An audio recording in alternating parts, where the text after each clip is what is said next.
अस्सलाम वालेकुम everyone, welcome to drama entertainment YouTube channel. नाज़रीन, आज की वीडियो में बात करने वाले हैं कुलुस उस्मान के एपिसोड 140 के हवाले से। नाज़रीन, जैसे कि आप लोगों को मालूम है कि पिछली किस्त में यकूब साहब ने वैसल की बातों में आकर उस्मान साहब पर शक किया और उसके बाद वो उस्मान साहब के पीछे पहुंचाए, जहां उन्हें लगा कि उस्मान साहब मंगोल कमांडर के साथ इत्तेहाद करने के लिए आए हुए हैं। यकूब साहब जब यहाँ आते हैं तो आकर देखते हैं कि उस्मान साहब और मंगोल के दरमियान लड़ाई जारी है, जिस पर यकूब साहब कहते हैं कि ऐसी कौन सी बात हो गई जिस पर तुम दोनों के दरमियान इत्तेफाक ना हो सका और अब तुम दोनों लड़ने बैठ गए हो। उस्मान साहब को इस बात की हैरत होती है। वो यकूब साहब से पूछने की कोशिश करते हैं कि आप इस तरह क्यों कह रहे हैं, लेकिन इन तमाम बातों में उस मंगोल कमांडर को ये वक्त मिल जाता है कि वो वहां से निकल सके और मंगोल कमांडर भी इस तरह से जाहिर करने की कोशिश करता है जैसे उस्मान साहब वाकई उसके साथ थे। उस्मान साहब हैरत से यकूब साहब की तरफ देखते हैं और उन्हें कहते हैं कि तुमने मेरा शिकार भगा दिया। इस पर यकूब साहब कहते हैं कि आज मैं शिकारी हूँ और तुम लोग मेरा शिकार हो। इसके बाद जंगल का मंजर दिखाया जाता है जहाँ पे उस्ताद गिरा और उसके साथ उसका खास आदमी मौजूद होता है।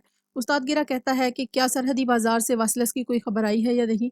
इस पर वो कहता है कि नहीं, शायद यकूब ने उसे अपने पास ही वहां पर कैद कर लिया है। जिस पर उस्ताद गिरा कहता है कि हाँ, शायद वो बूढ़ा भेड़िया एहतियाती तदाबीर करने की कोशिश कर रहा है।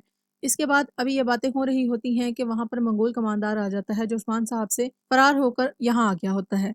यह आकर कहता है कि तुम्हारी चाल बहुत कामयाब रही, अब वो दोनों आपस में ही लड़कर मर जाएंगे। जिस पर उस्ताद गिरा खुश होता है तो मंगोल कमांडर कहता है कि तुम्हारी चाल तो बिल्कुल ठीक थी, लेकिन मुझे तुम्हारी चालों पर नहीं अपनी तलवार पर भरोसा है। इसके बाद वो अपने सिपाही से कहता है कि जाओ और जाकर सिपाहियों से कहो कि सराय को चारों तरफ से घेर ले और उन पर हमला करें। इस पर उस्ताद गिरा कहता है कि नहीं, ऐसा करने का बेहतर वक्त नहीं है। तो मंगोल कमांडर कहता है कि मुझे जंग करना आती है और मैं सिर्फ जंग पर भरोसा रखता हूँ। इसके बाद वो लोग वहां से चले जाते हैं तो उस्ताद गिरा कहता है कि इसने मेरी बात ना सुनकर गलत किया, अब ऐसा करना उनके मुत्तहिद होने का सबब हो सकता है। इस मंगोल को हमेशा मेरी चालों की जरूरत रहेगी, क्योंकि अगर उन पर चालों के बगैर फतह हासिल की जा सकती होती तो अब तक हम फतह हासिल कर चुके होते। इसके बाद वो अपने खास आदमी से कहता है कि यहाँ से चलो, अब हमारा यहाँ पर कोई काम नहीं है। दोबारा से सराय का मंजर दिखाया जाता है जहाँ पे उस्मान साहब कहते हैं कि तुमने बहुत गलत किया, अब मुझे बताओ तुम मुझ पर इतना बड़ा इल्जाम कैसे लगा सकते हो, और तुमने उस मंगोल कमांडर को भी मेरे हाथ से भगा दिया। जिस पर याकूब कहता है कि तुम्हें मारने के बाद मैं उस कुत्ते को भी मार दूंगा। दुश्मन को मारना कोई बड़ा मसला नहीं है, असल मसला तो अपने अंदर मौजूद गद्दारों को खत्म करना है।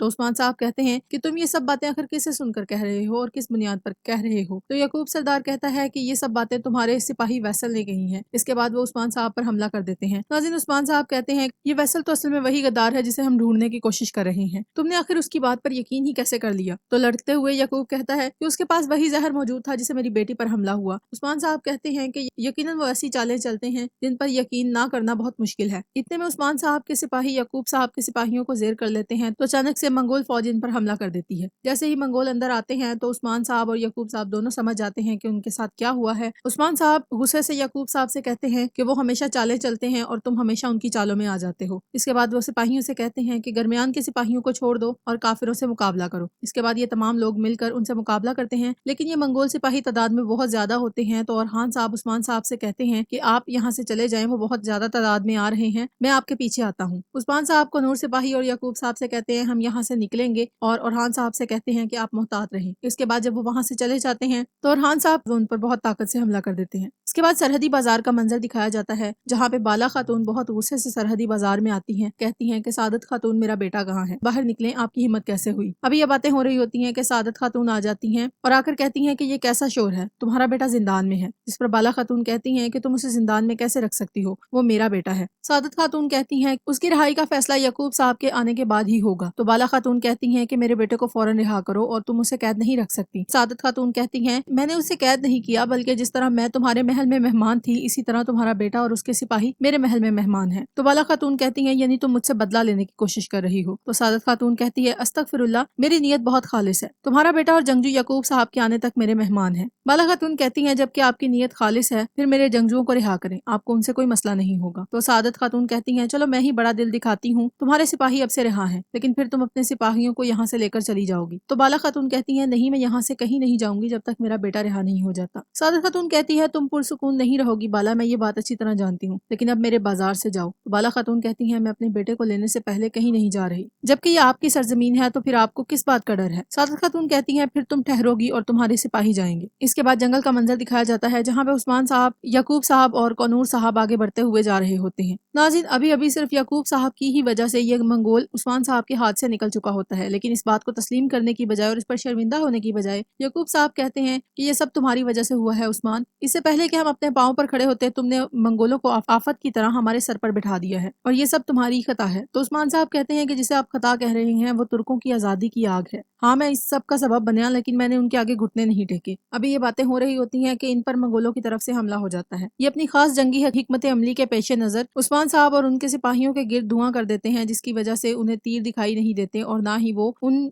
सिपाहियों पर हमला कर सकते हैं। लेकिन ये मंगोल सिपाही उस्मान साहब और उनके सिपाहियों को घेर कर उन पर तीरों से हमला कर रहे होते हैं। उस्मान साहब के हुक्म से बोरान सिपाही भी इनके तीरों का जवाब देते हैं और इसके अलावा दूसरे सिपाही भी, लेकिन नाज़रीन चूंकि वो धुएं के उस पार होते हैं तो इनका कोई भी तीर उनको नहीं लगता, जबकि उस्मान साहब और याकूब साहब इन मंगोल सिपाहियों से पूरी तरह घिर चुके होते हैं। तो नाज़रीन क्या होगा, क्या उस्मान साहब यहाँ से निकल जाएंगे? जानने के लिए इस किस्त का अगला पार्ट देखिए इसी चैनल पर।